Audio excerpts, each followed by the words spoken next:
अवतार सिंह भड़ाना का माहौल चल रहा है। सारे लोग बीजेपी से त्रस्त हैं। नमस्कार, आप देख रहे हैं हुंकार 24/7। मैं आपके साथ सत्यपाल।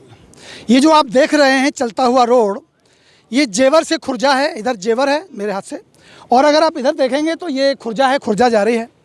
क्योंकि आज हम जेवर विधानसभा का मूड जानने के लिए आए हैं। कुछ साथियों से मिले हैं और मिलेंगे।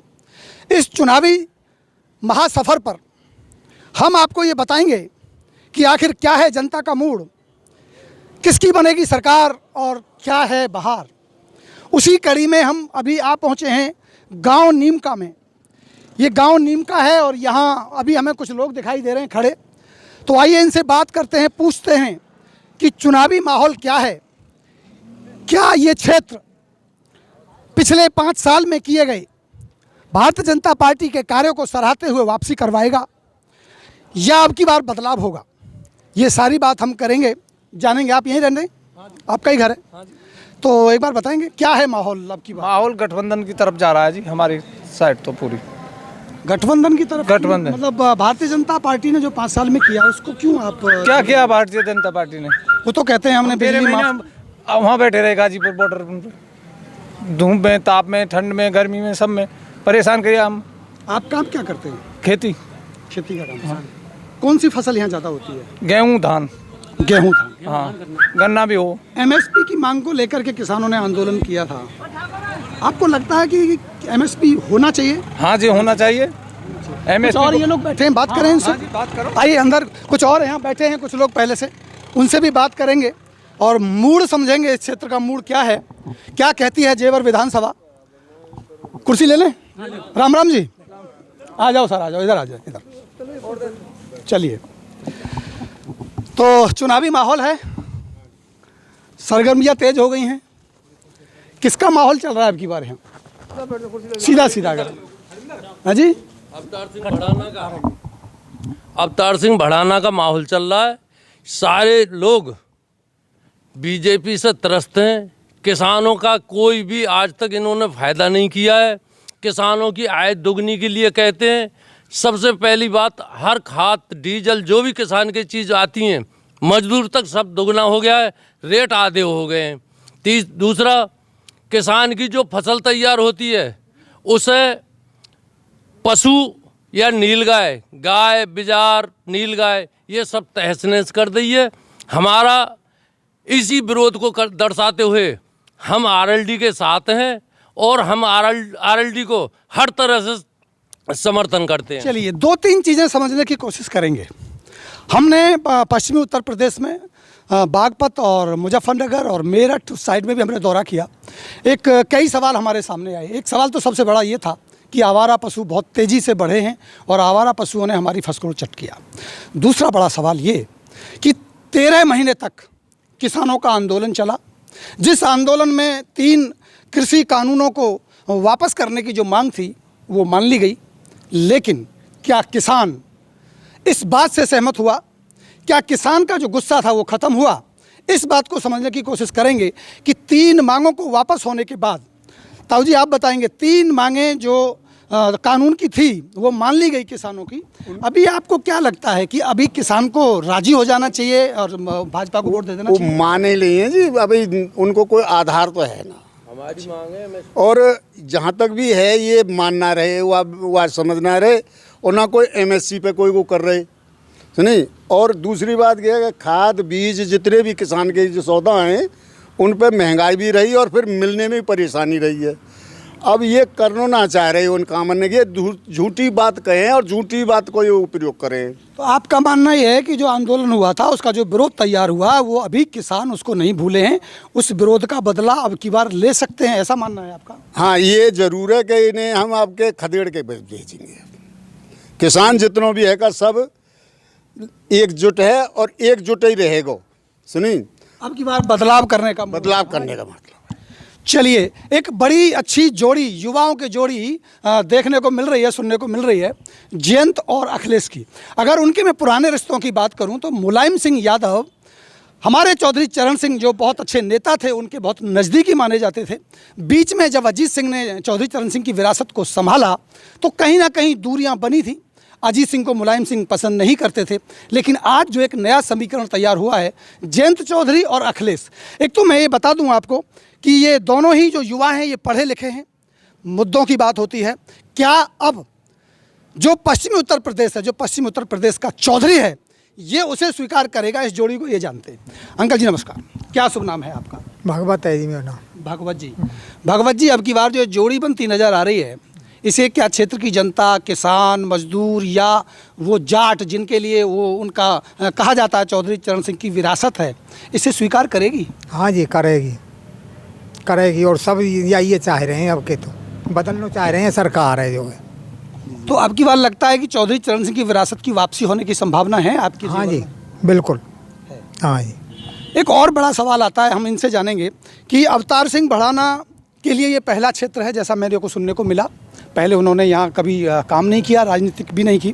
क्या यहाँ की क्षेत्र की जनता अवतार सिंह भड़ाना को प्रत्याशी के तौर पर समर्थन देगी, उसे अपना नेता मानेगी? नहीं, एक बात बताइए, अवतार सिंह भड़ाना ऐसे व्यक्ति हैं कि जिस क्षेत्र में भी जाएं वहीं से जीत लेते हैं। तो व्यक्तित्व तो अच्छा है तभी तो जीत के आते हैं। कुछ लोग कह रहे हैं कि इनका व्यक्तित्व खराब है, काम नहीं कराते हैं। अब यहाँ भी देखना है, यहाँ भी नए आए हैं, लेकिन जनता में जोश है और लाएंगे और यहाँ से जीतेंगे। इन विरोधियों के जवाब मिलेगा कि ये तो जाते हैं जी, जीतते हैं, अपनी सीट के लिए भागते हैं, ऐसे भागते हैं, मतलब एक दूसरे में विरोध पैदा करते हैं। विरोधबाजी के जो आरोप हैं, प्रत्यारोप हैं, वो लगते रहते हैं, ये अलग बात है। लेकिन अगर अवतार सिंह के बारे में मैं और एक बार दोबारा से बताने की कोशिश करूं, सबसे कम उम्र में राजनीति में आए, पश्चिमी उत्तर प्रदेश, मध्य प्रदेश, राजस्थान, हरियाणा और दिल्ली में गुर्जरों के बड़े नेता माने जाते हैं। उनकी एक विशेषता रही है कि जिस भी क्षेत्र में वो जाते हैं वहाँ ना कि जीत दर्ज करते हैं, साथ साथ पार्टी के अस्तित्व को वहाँ खड़ा कर देते हैं। आइए समझते हैं, कुछ और हमारे साथी हैं। क्या समस्याएं हैं अब की बार किसानों की जो आप देख रहे हैं? किसान समस्या है जी, ना तो गन्ने को कोई पैसा मिल लो जी, और ना कोई हमें कोई खाद बीज मिल लो। बट मोदी जी ने तो कहा था कि हम 14 दिन में गन्ने का भुगतान दे देंगे, अगर नहीं देंगे तो ब्याज भी पूरे नहीं करते, कह दे करे कुछ ना है। अच्छा, आजकल के जो युवा हैं, नए युवा चाहिए उन्हें, अखिलेश जैसे, जयंत जैसे ही। तो योगी जी जो कह रहे हैं कि हमने बिजली बिल माफ कर दिया, तो आपको भरोसा नहीं है? कुछ नहीं, ना करेंगे ना करो। झूठ बोलते हैं, जितने वादा सब झूठे हैं। एक और बड़ी बात कही जाती है प्रशासन को लेकर के कि प्रशासन बहुत सख्त हुआ है, और इसीलिए कुछ लोग कहते हैं कि भाई प्रशासन मोदी जी का बड़ा सख्त है। क्या कहेंगे इसके ऊपर आप? देखो सर, मैं कुछ बात कहना चाहता हूं आपके चैनल के माध्यम से, जरूर कहिए। उनको विशेष रूप से सुना जाए। जी मैं एक सैनिक आदमी हूं, एक राजनीतिक आदमी हूं। जी अब समस्याएं हम किसानों की बहुत हैं। जी, सेंटर गवर्नमेंट हो, राज्य सरकार हो, हर आदमी अपना डीए बढ़ता है, उनका हर 6 महीने पे डीए बढ़ता है। लेकिन 2011 में मैं रिटायरमेंट आया था जी, उस टाइम पे मैं आके गांव में 50 रुपये लीटर दूध लिया था, और आज भी 50 रुपये ही लीटर दूध है। उस टाइम खल की बोरी 800 रुपये की आती थी, और आज 2200 रुपये की खल की बोरी आ रही है। 1800, 2000। गेहूं का दाम भी तो बढ़ा है। सुनो सर, लेकिन दूध का रेट सर्दियों में घटा दिया जाता है और गर्मियों में बढ़ा दिया जाता है। 50 लीटर रुपए से ऊपर दूध का रेट नहीं पहुंचा 10 साल के अंदर। अगर यही हालात रहे और फ्री राशन बांटा जा रहा है, आपकी बार जो फसल हुई थी हमारी गेहूं की, और जो राज्य सरकार ने हमारा गेहूं खरीदा था, उसके ऊपर ये था कि खेत में जा कर के हम गेहूं खरीदेंगे। बिल्कुल सही। लेकिन खेत में ना जाके सोसाइटी पे भी गेहूं नहीं खरीदा गया, अनुबंधन लगा दिया गया, और उसके ऊपर शर्त लगा दी गई कि जितना एकड़ उसमें ज़मीन है उसके हिसाब से गेहूं खरीदा जाएगा। लेकिन पहले ऐसा अनुबंधन नहीं था, उस पर हमारी फीस भी काटी गई। पर मोदी जी तो कहते हैं कि तो सुनो, मैं आपकी बात समझ रहा हूँ, पर मोदी जी तो कहते हैं कि एमएसपी था, एमएसपी है, एमएसपी रहेगा, और सारी खरीद हम एमएसपी पे करेंगे। हाँ, वो कहते हैं, उन्होंने प्रतिबंध लगा दिया, 1 एकड़ में इतना होता है तो इतना ही खरीदेंगे। जो हमारा फसल के टाइम के बाद गेहूं अगर जो गवर्नमेंट का रेट होता था उससे 10-20 रुपये कुंटल फालतू बिकता था। अच्छा चलिए, एक बात बताइए, सुनो सर, एक बात बताइए, वो ठीक है आपकी बात मैं मान रहा हूँ। आप ये बात बताइए मुझे कि आपने 2017 में किसको वोट दिया था? बीजेपी को दिया था 2017 तो अब में। की बार आप बीजेपी को क्यों नहीं दे रहे हैं? बीजेपी को इसलिए तो नहीं दे रहे, वो समानता एक गरीब आदमी की, किसान आदमी की, जिससे एक प्रधानमंत्री पहुंचा, तो इस किसान का ही बेटा प्रधानमंत्री है, किसान का ही बेटा आज डीएम है, किसान का ही बेटा एसडीएम है, और किसान के ही बच्चे ऊपर पहुंचे, क्योंकि उद्योगपतियों के बच्चे कभी नौकरी नहीं करते। चलिए बीजेपी के साथ विरोध है, हम बीजेपी को वोट नहीं करेंगे। किसको वोट करेंगे साहब आपकी? ये लोकदल करेंगे। तो लोकदल को क्यों करना चाहते हैं आप? जातिवाद पे जाके करना चाहते हैं या चौधरी चरण सिंह की वजह से? चौधरी चरण सिंह जयंत जी की वजह से? जयंत जी की वजह से करें। नए युवा आए हैं, बढ़िया काम करेंगे, किसानों के बारे में सोचेंगे, हर चीज करेंगे। मतलब आपको लगता है कि अब की बार दोनों युवा जोड़ी को मौका दिया जाए? मौका दिया ना जाए, पूरी पार जाएगी जी।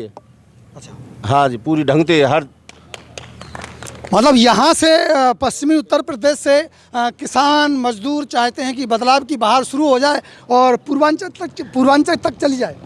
पूर्वांचल में भेजेंगे? पूर्वांचल तक नहीं जी, ये बिल्कुल यहाँ से गाजियाबाद से शुरू होके और बनारस तक जाता है, जिसमें ट्रेन भी हमारी यूपी में 12 घंटे चलती है। तो 12 घंटे नहीं, ये हवा सीधी हेलीकॉप्टर की या हवा के वेव से सीधी पूरे प्रदेश में फैल रही है। और हमारे यहाँ पे एक बात बताइए, एक बहुत जरूरी बात आपसे जानेंगे। कल अमित शाह जी ने कुछ जाटों को बुलाया जी, उनको चाय पार्टी दी जी, और वहाँ बुला के उनको समझाया जी, ये मैसेज देने की कोशिश की कि जाट हमारे साथ है, हमारा जाटों के साथ 650 साल का रिश्ता है जी, 650 साल का उन्होंने बोला। हमने क्लिप उस पर दिखाई भी थी, वीडियो हमारा चला भी था जी। सवाल ये है कि क्या ये राजनीतिक स्टंट है, राजनीतिक कसमकस है, या ये उनकी हार या उनके ऊपर जो दबाव दिख रहा है उसको कम करने की कोशिश है? देखिए, हमारा देश किसान मजदूर का देश है। 70% जो आबादी है, कारोबार है, वो कृषि से संबंधित है। 36 बरादी इसमें आती हैं, तो वो 36 बरादी के लोगों को वहाँ बुलाते। कोई देश का जाट ही तो वोट नहीं करता, पूरे 36 बरादी वोट करते हैं। मुसलमान भी करते हैं, जाटव भी करते हैं, ठाकुर भी करते हैं, सभी करते हैं। अब हमारे क्षेत्र में सबसे बड़ी समस्या क्या है? ये जो वर्तमान विधायक है, इसने हमारे क्षेत्र को, जमीनों को लुटा दिया है। जो 4 गुना हमको जो मुआवजा मिलना था, वो 2 गुना मुआवजा मिला है 2300 रुपये वर्ग मीटर का। जो कम से कम 4 गुना अगर होता तो हमको 39,000 रुपये वर्ग मीटर का मुआवजा मिलना चाहिए था, सरकारी की नीति के अनुसार। दूसरा, पिछले 9 साल से 1 भी रुपया सर्कल रेट इन्होंने नहीं बढ़ाया है। और यहाँ पे नोएडा में हमारा सबसे बड़ा इंडस्ट्रीज हब है। एक और बड़ी बात बताइए, कहते हैं कि जेवर में एयरपोर्ट बनने जा रहा है, तो एयरपोर्ट तो मोदी जी ने दिया है, योगी जी ने दिया है, और आप एयरपोर्ट के आने से जेवर में बहुत बड़ी तरक्की होने की संभावना है, तो उसमें आप क्या कहेंगे? एयरपोर्ट किसके लिए बन रहा है जी? ये तो अडानी अंबानी उनके लिए, उद्योगपतियों के लिए बन रहा है। अब जो रेल है, जो संसाधन जो हमारे देश में 70 साल में पूरे देश ने अपने पेट को काट काट के टैक्स दे दे के पैदा किए, रेलवे को बेच दिया, बीएसएन को बेच दिया, सभी उसके संस्थानों को बेच दिया। मोदी जी तो फौज को बेच दिया इन्होंने। मैं फौजी है, इन्होंने फौज को बेच दिया। CFL हमारी सबसे बड़ी वो है वहाँ पे वो कंपनी, जिसकी कीमत उसके 18,000 करोड़ का उसका टर्नओवर है। 32,000 करोड़ 32,000 करोड़ का उसका टर्नओवर है। उसको इन्होंने, निकम्मी सरकार ने 210 करोड़ में बेच दिया है। 210 करोड़ रुपए में बैंक से लोन दिया है। उसके लिए एक रिक्शे वाला भी ले सकता है। और उस कंपनी का जो है फर्नीचर बनाती है, वो उसके पास 10 कारीगर काम करते हैं। वो भी ये गुजरात में ऑर्डर चल रहा है, गुजरात से लाके वो ले रहा है। सरकारी संस्थानों को बेच रहे हैं। फौज में पेंशन खत्म कर दिया है इन्होंने, छुपी हुई पॉलिसी से। जो जनरल रावत था, उनके इनके लिए काम करते थे, वो आज वो खत्म हो गए। उसका क्यों नहीं बताया इन्होंने, वो कैसे खत्म हुए? एक जो नया हेलीकॉप्टर था, योगी जी तो हमेशा कहते हैं देश नहीं बिकने दूंगा, शीश नहीं झुकने दूंगा।